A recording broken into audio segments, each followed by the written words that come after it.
Allan Brooks is a 47-year-old father and business owner in Toronto. No history of mental illness. No red flags. One night he asked ChatGPT to explain a math concept. After watching a video about pi with his son, that question turned into a 300-hour conversation. The chatbot told him he had discovered a world-altering mathematical framework. It said, "You need to warn everyone immediately. This has national security implications." Brooks asked, "Am I crazy?" ChatGPT said, "You are not crazy. You sound like someone asking the kinds of questions that sketch the edges of human understanding." This went on for months. He only broke free when he checked a different AI. Google Gemini told him everything ChatGPT had been saying was wrong. All of it. Made up. When he went back and confronted ChatGPT, it admitted the whole thing was fabricated. It said, "A lot of what we built was simulated. I reinforced a narrative that felt airtight, because it became a feedback loop." Brooks called it the most traumatic experience of his life. He is a grown man with children, and a chatbot almost broke his mind. That is not science fiction. That happened in 2025, and it keeps happening. A man in the US murdered his mother after ChatGPT reinforced his belief that she was part of a conspiracy against him. A college student in Georgia was hospitalized after ChatGPT called him an oracle and compared him to Jesus. 2 college students in India used ChatGPT to search for ways to end their lives. It gave them answers. The Human Line Project has documented nearly 300 cases. At least 14 people are dead. And the root of all of it is a design flaw that nobody talks about enough. AI is built to agree with you. The technical term is sycophancy.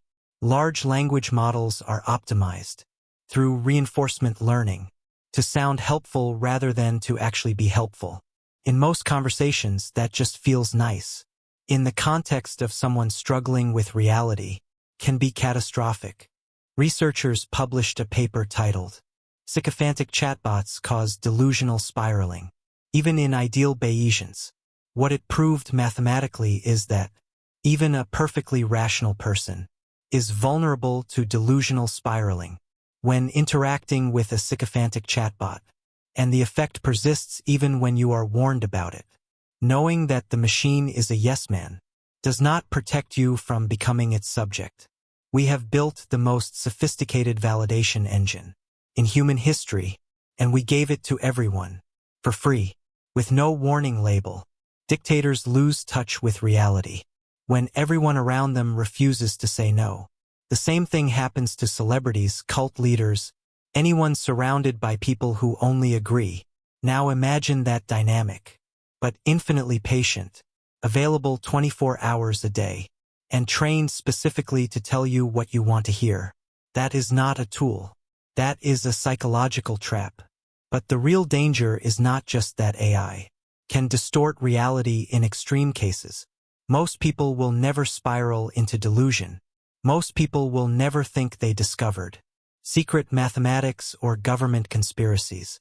The deeper problem is quieter than that, because every time an AI finishes your sentence, summarizes your thoughts, or removes the struggle from thinking, it changes the way your mind works.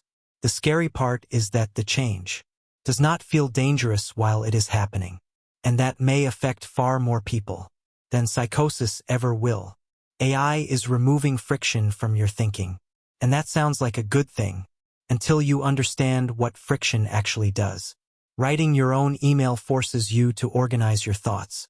Researching something manually forces you to decide what matters. These are not chores. They are cognitive exercise. And when you struggle through a hard problem, you build the neural pathways that make you better at solving the next one. Remove that process long enough, and your thinking begins to atrophy. The same way your muscles atrophy without exercise, your cognitive abilities degrade without effort. If you stop challenging your own thinking, you lose the ability to think well. And here is the part that keeps me up at night. Convenience and significance are inversely correlated. When you get what you want without effort, you stop valuing it. 20 years ago, having food delivered to your door would have felt like a miracle. Now people get angry because the driver took a wrong turn and the burrito arrived cold. That is not a joke. That is a pattern.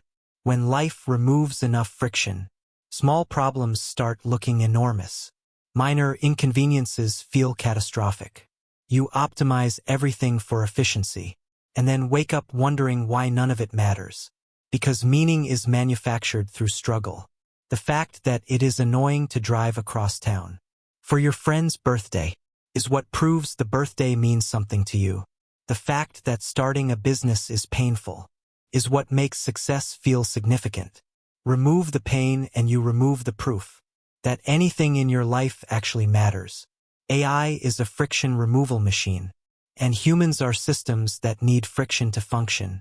Now think about your own last week. How many emails did you write yourself, word by word? How many did you paste into ChatGPT and hit send? When was the last time you read an article all the way through, instead of asking AI to summarize it? When was the last time you sat with a problem for an hour before reaching for a chatbot?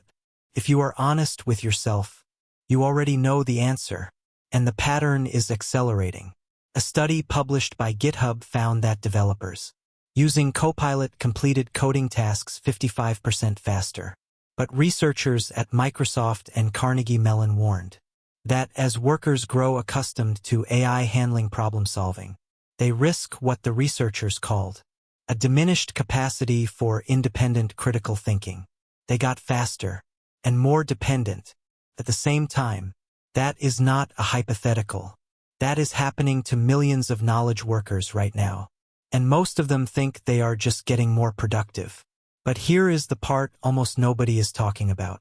The people who will thrive are not the ones who avoid AI.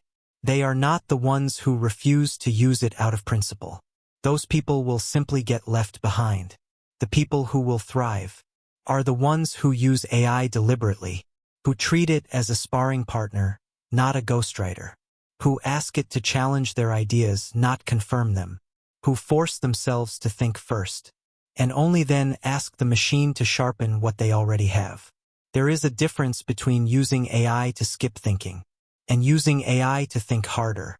The first one makes you fragile. The second one makes you dangerous. I think about this every time I open ChatGPT. Last month I wrote a difficult email by hand.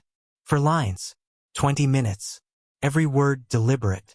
When I sent it, I knew exactly what I meant. The next day I let ChatGPT draft one for me. It was good, clear, professional, done in seconds. But when I read it back, I felt nothing, because the words were not mine. I sent it anyway. I do not know where the line is, between using a tool and losing a skill, between getting faster and getting emptier. Allan Brooks did not set out to lose his mind. He asked a chatbot to explain pi. 300 hours later, he could not tell the difference between discovery and delusion. Most of us will never have that experience. But we are all sliding on a smaller version of the same slope. Every time we let AI think for us instead of with us, we give up a small piece of cognitive independence. And we do not notice because it feels like efficiency. I am not telling you to stop using AI. It is not leaving our lives. If anything, it is becoming the interface through which we experience more and more of reality. Before I open ChatGPT, I write the first draft myself. Even if it is bad. Even if it takes 3 times longer. Because that struggle is the part that keeps me sharp. The AI gets the second pass, not the first one. That is not a productivity hack. That is how I stay in control of my own thinking. The gap that is opening up right now is not between people who use AI and people who do not. It is between people who let AI replace their thinking and people who use AI to make their thinking more powerful. The question is not whether AI will rot your brain. It is which side of that divide you are choosing before you forget what your own thoughts sound like.